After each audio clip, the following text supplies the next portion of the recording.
ఏనంటే వెనకాల ఏం డ్యామేజ్ లేదు కదా. ఒక కర్ణాటక నుంచి కేఆర్పురం నుంచి ఒక నిస్సాన్ కార్ వెహికల్ ముందు వెళ్తున్న లారీకి వెనక నుంచి వచ్చి యాక్సిడెంట్ జరగడం వల్ల నియర్లీ 5 మంది చనిపోయినారు. మార్నింగ్ 6 గంటలకు మాకున్న ఇన్ఫర్మేషన్ ప్రకారము మార్నింగ్ 6 గంటలకు కేఆర్పురం నుంచి బయలుదేరేసి వాళ్ళు దారిలో బ్రేక్ఫాస్ట్ చేసుకున్న తర్వాత టువర్డ్స్ తిరుమలకి వెళ్తూ ఉన్నారు. దారిలో వెళ్తున్న లారీని వీళ్ళు వెనక నుంచి వచ్చి ఢీకొనడం జరిగింది. ఢీకొనడంలో దాదాపు మొత్తం ఆక్యుపెన్స్ అందరూ 5 మంది ఉన్నారు. ఆక్యుపెన్స్ 5 మంది చనిపోయినారు. ఇది మాకున్న ప్రిలిమినరీ ఇన్ఫర్మేషన్ ప్రకారము నిద్రమత్తులో చేయడం వల్లనే జరిగింది అనుకుంటున్నాము. ఎందుకంటే కారు స్పీడ్ లాక్ అయినది చూస్తే 130లో స్పీడ్ లాక్ అయి ఉంది. స్పీడ్ లాక్ అయిన ఉద్దేశంలో అంత స్పీడ్లో బండి బ్రేక్ వేసినట్టు కూడా ఆ స్పాట్ ఆఫ్ యాక్సిడెంట్లో ఎక్కడా లేదనమాట. ఒకవేళ బ్రేక్ వేసినా స్కిడ్డింగ్ మార్క్స్ వస్తాయి. దీని మెయిన్ నిద్రపోయి ఇది చేయడం వల్ల అనేసి ప్రిలిమినరీలో ఇన్ఫర్మేషన్ మాకు ఉంది. ఇక పోలీస్ వాళ్ళు దర్యాప్తు చేస్తున్నారు. నెక్స్ట్ ఇన్ఫర్మేషన్ కూడా జరుగుతుంది. డ్రైవర్లకి ఎలా సలహా ఇస్తారు సార్?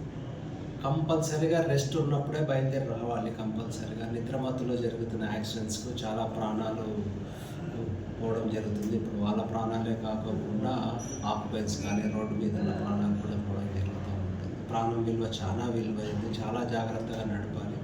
కంప్లీట్గా మనం కాన్ఫిడెంట్గా ఉండి నిద్ర లేదు అనే టైంలోనే మనం జరపాలి. ఎందుకంటే తెల్లవారుజామున ఆ చల్లగాలికి జస్ట్ ఒక 1 సెకండ్ చాలా అన్నమాట. కళ్ళు మూసుకుంటే చాలా ఆ టైంలోకి ఈ ఇంపాక్ట్ అయితే నియర్లీ సగం చాసిస్ లోపలికి వెళ్ళిపోయింది. కారు లోపలికి ఎంత స్పీడ్లో ఉంటే అంత ఇంపాక్ట్ అవుతుందో మీరు ఊహించుకోవచ్చు.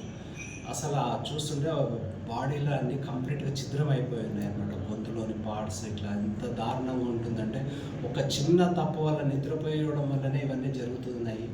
నిద్ర చాలా కంట్రోల్లో ఉంచుకొని నిద్ర లేనప్పుడు మాత్రమే బండి డ్రైవ్ చేయాలి. ఎట్టి పరిస్థితుల్లో నిద్ర వస్తున్నప్పుడు బండి పక్కన ఆపుకొని పడుకొని ప్రయాణం సాగించాల్సిందే తప్ప నిద్రమత్తులో మాత్రం ఎట్టి పరిస్థితుల్లో డ్రైవ్ చేయొద్దండి. మీ ప్రాణాలు ప్రజల ప్రాణాలు చాలా ఇంపార్టెంట్. సార్ ఇది సాంకేతిక లోపమా లేకపోతే డ్రైవర్ తప్పులేమా సార్? ఇప్పుడున్న ఇన్ఫర్మేషన్ ప్రకారం స్పాట్ ఆఫ్ యాక్సిడెంట్ నేను విజిట్ చేయడం జరిగింది. కంపల్సరీగా అది సాంకేతిక ప్రాబ్లం అయితే కాదు. ఎక్కడ బ్రేక్ వేసిన దాఖలాలే లేవు అక్కడ చాసెస్. ఆ కొట్టడంలో అంత స్పీడ్లో బండి ఎంత దూరం వచ్చేసిందంటే సుమారుగా ఒక 100 మీటర్స్ వరకు వచ్చేసింది. వెనక నుంచి ఏదో శబ్దం వస్తుందని చెప్పేసి డ్రైవర్ ఆపేంత వరకు తెలియదు. అంత ఫాస్ట్గా జరిగిపోయింది.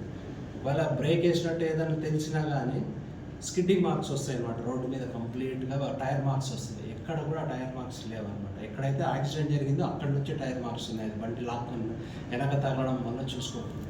సార్ ఇప్పుడు లాస్ట్ వచ్చాను సార్, ఈ యాక్సిడెంట్ జరిగిందని మీరు స్పందించి మీద వచ్చారు సార్ డ్రైవర్ ఇమీడియట్గా ఇన్ఫర్మేషన్ 9:15 ఆ టైంలో ఇన్ఫర్మేషన్ వచ్చింది జరిగిందని ఇమీడియట్గా వెళ్ళి అక్కడ చూస్తే బండిలో నుంచి ఒక్క బాడీ మాత్రమే తీయగలిగినాము. మిగతా బాడీస్ అన్ని తీయాలి అంటే కంపల్సరీగా వెహికల్ తీయాల్సి వచ్చింది. జేసీబీలు అరేంజ్ చేసాము. పక్కన ఉన్న బండి తాళ్ళు కట్టి బండి మూవ్ చేసేసి వెహికల్స్ అనే చేయడం చేసి ట్రాఫిక్ను రెగ్యులరైజ్ చేసాము.